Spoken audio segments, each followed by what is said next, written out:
It's also a very busy day here in Brussels, Germana, and the reason behind that is because at stake is potential new support for Ukraine. And we know this is a very important subject for Kyiv at a time when they're struggling with their counteroffensive.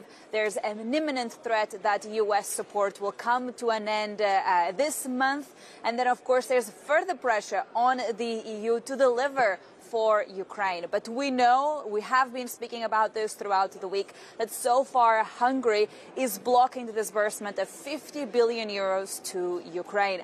And having spoken with the Prime Minister of Hungary himself, it does seem that there's no change in position from Budapest. But I want to show you these remarks from the Prime Minister of Hungary, who I spoke with just moments ago.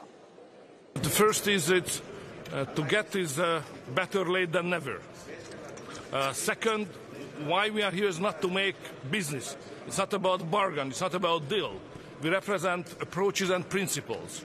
So to give money to Ukraine is easy to do because in short term the money for Ukraine is already in the budget. So there is no any extra decision to give it in short term. In long term and the bigger sum of money, my position is that we should give it outside. But we are not under the pressure of the time because the bridging solution is already in the budget.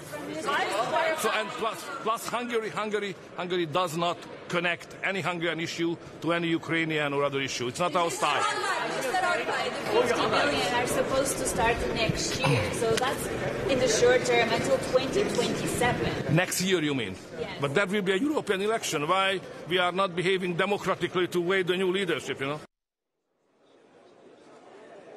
So over the last 24 hours, we heard from the European Commission, that's the executive arm of the EU, saying that they were disbursing 10 billion euros to Hungary out of 30 that had been frozen because Hungary has not been respecting the rule of law.